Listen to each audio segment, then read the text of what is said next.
The year is 1878. British colonialism in South Africa is in full swing.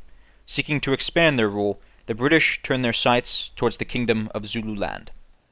The build-up to war began slowly. The British had controlled the southernmost tip of Africa, Cape Town, since the 1820s.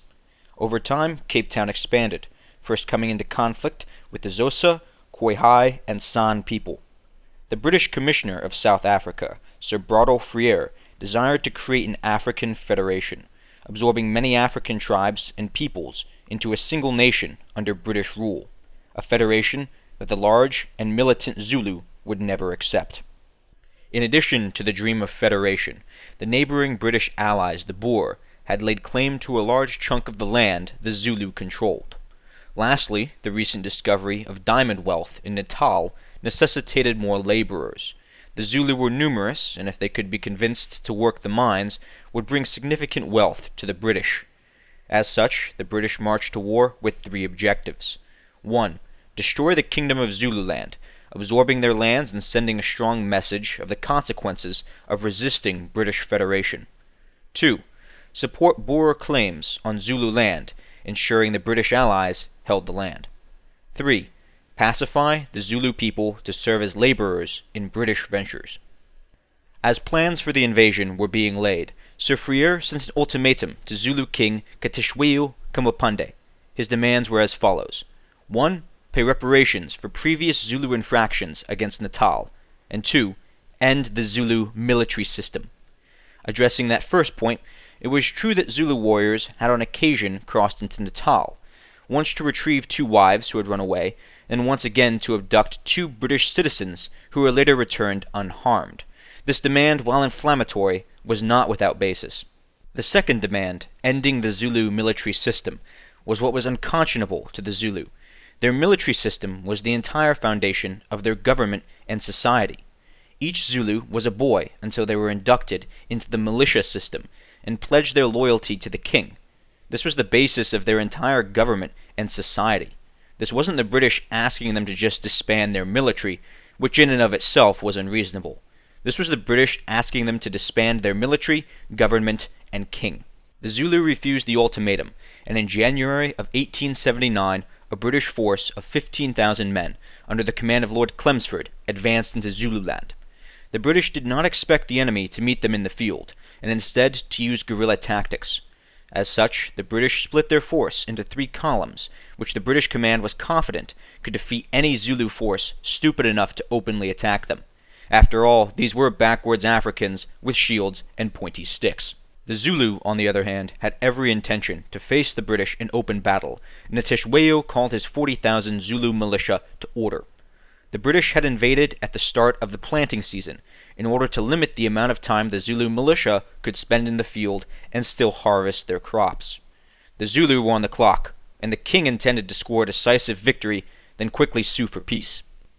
The center column, under the command of Clemsford, approaches Isandlwana after 2 weeks. The rainy season has slowed the British advance to a crawl, while the Zulu traveled lightly and with speed. Frustrated with the slow pace, and sure of the superiority of his men, Lord Clemsford was advancing recklessly, with minimal scouting and camping without building defensive structures. The Zulu, on the other hand, advanced in 2 columns to prevent the entire force being ambushed, and extensively used scouts, backed up by 100 to 200 strong warrior groups. These groups were tasked with keeping the Zulu movement secret, and would engage and kill any interlopers the Zulu scouts discovered before their location could be reported to the enemy command. The British arrived and camped at the base of Isandlwana, less than 10 miles inside of Zululand. They were unaware a massive Zulu force was camped just 7 miles away. Arriving at Isandlwana were almost 3,500 British. Of those, only half, 1,800 men, would participate in the battle. 800 regulars, and roughly 1,000 colonial and native militia, a mix of ill-equipped infantry and mounted cavalry. They also had an artillery detachment consisting of 2 7-pound guns and a rocket battery. The Zulu had almost 20,000 infantry concealed in the hills. As the British moved, they were watched by Zulu scouts in the surrounding hills. These scouts did not go unnoticed, and units of Natal Auxiliary were sent out to scout the surrounding areas. There, they met the Zulu warrior groups, and minor skirmishes broke out. Believing the Natals had met the vanguard of a Zulu force, Clemsford took a full half of his men and gave chase. Command of the camp was assumed by Colonel Anthony Durnford, who arrived with reinforcements from Work's Drift. The Zulu warrior groups retreated away from their camp, drawing Clemsford and half of the British force away from Isandlwana. Soon after, Natal scouts reported the presence of Zulu forces in the hills surrounding Isandlwana. However, the British believed this to be a force of just 4,000 men, and the Zulu warriors successfully screened the main force hidden behind the hills. The British thought this force was maneuvering to flank Clemsford, and Durnford took a force of cavalry and the artillery battery to root them out, leaving Lieutenant Colonel Pauline in command of the camp.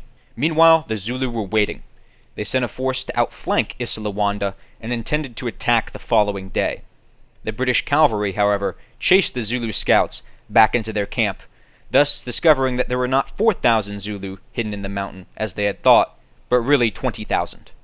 With their force discovered, the order to charge was given, and the Zulus surged towards the British.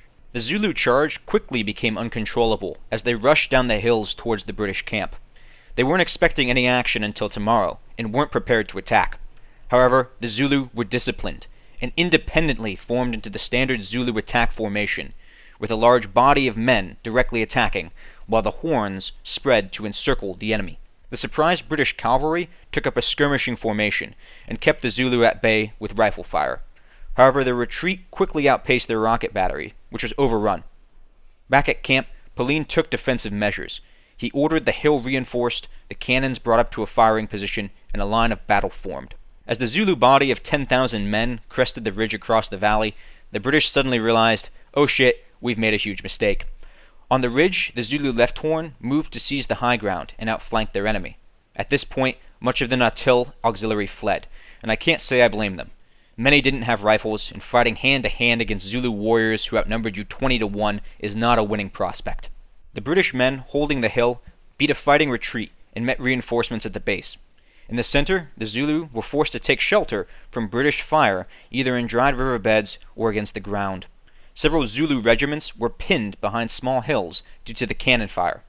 Cannons in this age were not the crude ball throwers of the American Revolutionary War. They were rifled, long-range weapons with explosive shells. On the right, the cavalry regrouped on the banks of a dried riverbed and used the natural barrier to cut down the Zulu. The British, it seemed, were winning, and their morale was high, until everything went south.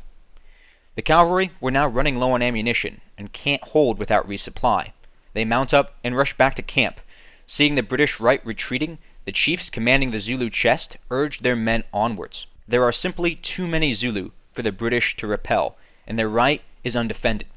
The British fall back and tighten their ranks, giving ground to buy distance from Zulu spears and moving closer to their ammunition stores. The Zulu saw their opportunity in the brief confusion as the British maneuvered. Zulu warriors from the left horn rushed the British line and broke through. This created a break in the firing line the Zulu exploited. Zulu rushed in on the left and the right, which was exhausted and still low on ammunition, while the Zulu chest kept the pressure on the British center, preventing them from redeploying to fill the break in their flanks. The British line collapsed, Zulu flooding in from all directions.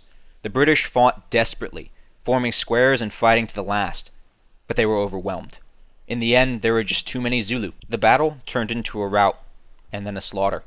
The survivors flee with the Zulu in pursuit, while the Zulu do not pursue the survivors into Natal, as King Katashawe had ordered. The 4,000-man-strong reserve disobeys their king, crossing into Natal and attacking the mission at Rorke's Drift.